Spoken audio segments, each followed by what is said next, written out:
وعلیکم ورحمۃ اللہ وبرکاتہ۔ آج سے ہم حضرت سید علی ترمذی المعروف پیر بابا رحمۃ اللہ علیہ کے متعلق ایک لیکچر سیریز کا آغاز کر رہے ہیں۔ یہ سلسلہ جاری رہے گا۔ آج اس سلسلے کا پہلا لیکچر ہے۔ آج ہم ان کی بچپن کے بارے میں بات کرتے ہیں اور اس وقت کے حالات واقعات کے بارے میں بات کرتے ہیں۔ مختلف موضوعات میں ہم نے اپنی آج کی بات کو تقسیم کیا، جس میں سب سے پہلا موضوع ہمارا ہے ترمذ۔ ترمذ شہر سکندر اعظم کا تعمیر کردہ بتایا جاتا ہے، اور ایک مشہور بادشاہ ترمذ شاہ کے نام سے کہا جاتا ہے کہ اس کا نام ترمذ پڑ گیا۔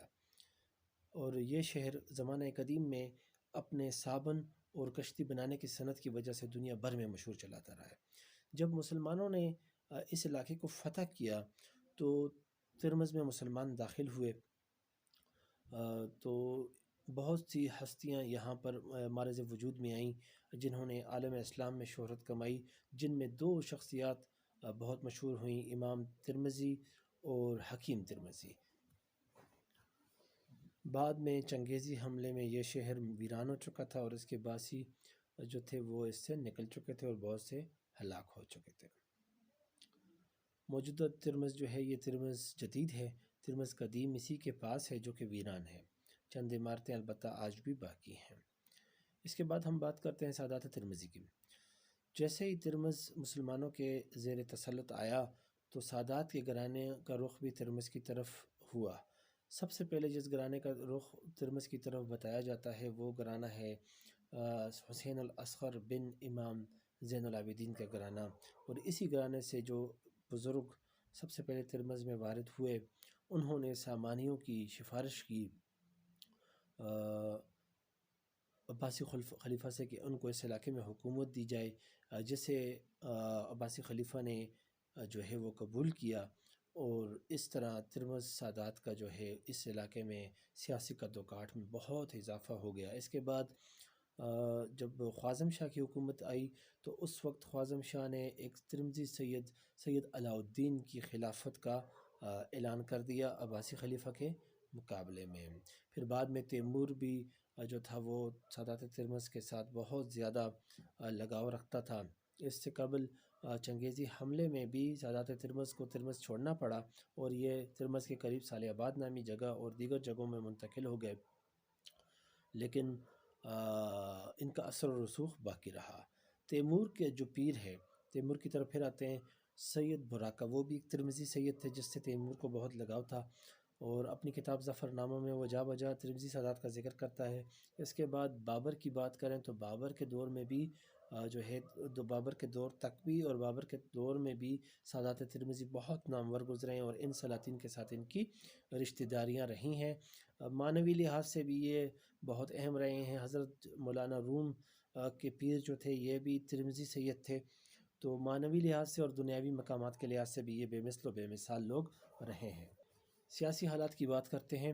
چونکہ تیمور بہت بڑی سلطنت چھوڑ کر گیا تھا، تو جب حضرت سید علی ترمذی یعنی 1502 کی میں بات کر رہا ہوں، جب سید علی ترمذی پیدا ہوئے، میں اس وقت کے حالات کو بیان کر رہا ہوں، تو اس وقت تیمور کی چوتھی نسل جو تھی وہ گورنمنٹ کر رہی تھی، اور تیمور کی سلطنت چھوٹے چھوٹے ٹکڑوں میں تقسیم ہو چکی تھی، اور یہ سارے چھوٹی چھوٹی سلطنتوں کے حکمران باہم دست و گریباں رہتے تھے۔ ان میں عمر شیخ مرزا جو تھا، اس کو فرغانہ کی حکومت ملی تھی۔ فرغانہ اتنا بڑا ملک نہیں تھا، خوشحال تھا لیکن اتنا بڑا ملک نہیں تھا، تو یہ ہمیشہ دوسروں کی حکومت پر نظر رکھتا تھا اور حملہ کر کے فتح کرنے کی کوشش کرتا تھا، مگر اکثر ناکام ٹھہرتا تھا۔ عین جوانی میں سیڑھیوں سے گر کر فوت ہو گیا۔ اس کا چھوٹا سا بیٹا 10-12 سال کا بابر، اس کو تخت پر بیٹھنا پڑ گیا، اور وہ اپنی باقی رشتہ داروں کے لیے پھر ترنے والا تھا۔ اسی دور میں ایک شیبانی خان نامی حکمران چنگیز خان کی نسل سے ازبکستان و کندوز وغیرہ کے علاقوں پر حکومت کرتا تھا۔ یہ بھی ہر وقت جنگ و جدل کے لیے تیار رہتا تھا اور ملک گیری کی ہوس میں مبتلا تھا۔ الغرض سیاسی حالات اس زمانے میں کچھ اچھے نہ تھے، تو روحانی حالات کی طرف جاتے ہیں۔ مذہبی حالات کس طرف تھے؟ تیمور کے عہد میں ہی 2 بہت بڑی شخصیات گزر چکی تھی، بلکہ 3 گزر چکی تھی۔ کہہ لیجئے کہ اس زمانے میں جو تھا سید امیر کبیر علی حمدانی اور بہاؤالدین نقشبند، یہ دونوں شخصیات ماوراء نہر کے علاقے میں گزری تھی، اور دونوں ہی بے مثل و بے مثال شخصیات تھی۔ ان کے خلفاء اس سارے علاقے میں اپنی جا بجا جگہ جگہ جو تھے وہ روحانی فیوزات و برکات جو تھے وہ بانٹ رہے تھے، تو علاقہ ان کی خوشبو سے معطر نظر آتا ہے، اور ملا جامی بھی گزر چکے تھے اور اپنی شرح ملا جامی لکھ چکے تھے، اور وہ اس علاقے کے نصاب کا ایک لازم جز بن چکی تھی، جسے بچوں کو پڑھایا اور سکھایا جاتا تھا۔ اگر اسی دور میں ہندوستان کی بات کی جائے تو ہندوستان میں معین الدین چشتی رحمۃ اللہ علیہ کی آمد کے بعد جو تھا چشتیہ سلسلے کے لوگ جا بجا پائے جاتے تھے، اور ایک رنگ تھا، چشتی رنگ تھا، جو کہ پورے ہندوستان کو چڑھا ہوا تھا، اور اسی سلسلے میں کی جو ایک شاخ ہے، نظامی شاخ، اس کے ایک شیخ جو شیخ سالار رومی اجمیر میں بیٹھے فیوزات و برکات تقسیم کر رہے تھے۔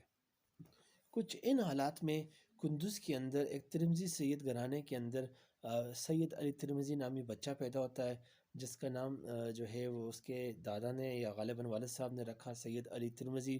اس گھر میں اس کے اور بہن بھائی بھی ہوتے ہیں، سید احمد، سید حسن، سید عمر علی اور دیگر جن کے نام ہمیں معلوم نہیں ہیں، وہ بھی ہوتے ہیں۔ اس بچے کے والد سلاطین زمانہ کا جو ہے وہ رفیق ہوتا ہے، ساتھی ہوتا ہے اپنے آبا و اجداد کے برعکس، جو کہ مقام مرضیہ پر فائز بزرگ ہوتے ہیں اور سلسلہ کی برویت سے امیر کبیر کے بعد وابستہ چلے آ رہے ہوتے ہیں، اور مقام مرضیہ نفس کی قسموں میں سے قسم میں اعلیٰ اور عرفہ قسم ہے، تو یہ ان کے برعکس دنیا دار ہوتا ہے۔ تو سید علی ترمذی رحمۃ اللہ علیہ اس گھر کے اندر آنکھ کھولتے ہیں، اور چوں ہی وہ بچپن کی سیڑھیاں چڑھتے ہیں تو ایک احساس ہوتا ہے کہ وہ عام بچوں جیسے نہیں ہیں، وہ عام بچوں کی طرح کھیل نہیں رہے ہوتے، وہ عام بچوں کی طرح ہنس نہیں رہے ہوتے، وہ عام بچوں کی طرح جو ہے وہ ادھر ادھر بھاگ نہیں رہے ہوتے، وہ بس خاموش طبع گم سم قسم کے بچے ہوتے ہیں، جس کی وجہ سے گھر والے ان کی کیفیت کو سمجھ نہیں پا رہے ہوتے، اور ان کو دیوانہ کہتے ہیں، یعنی کہ یہ کوئی دیوانہ ہے، اور یہ کوئی نئی بات نہیں ہے۔ دنیا کی سمجھ میں جو نہ آئے اس کو دیوانہ ہی کہا جاتا ہے، اسی کو پاگل کہتے ہیں کہ جو دنیا کی سمجھ میں نہیں آتا۔ تو یہ ایک روٹین تھی، لیکن حضرت سید احمد نور کی جو مردم شناس آنکھ ہے، وہ روحانی انسان تھے، تو وہ جان جاتے ہیں کہ ان کا پوتا کیا چیز ہے۔ تو سید علی ترمذی کے گھرانے میں یہ ایک رواج ہوتا ہے کہ وہ جب بچے خاص عمر کو پہنچتے ہیں نا، تو وہ سارے گھر میں جتنے بڑے ہوتے ہیں وہ ایک ایک بچے کی تربیت اور کفالت اپنے ذمے لے لیتے ہیں، پھر اس بچے نے اس بڑے کو مکمل فالو کرنا ہوتا ہے، اور وہ بڑا اس کی کفالت، تربیت، تعلیم کا ذمہ دار ہوتا ہے۔ تو جب یہ بٹوارہ آیا نا، تو حضرت احمد نور نے کہا، سید احمد نور نے کہا کہ تم سب کو لے لو اور دیوانے کو میری طرف چھوڑ دو۔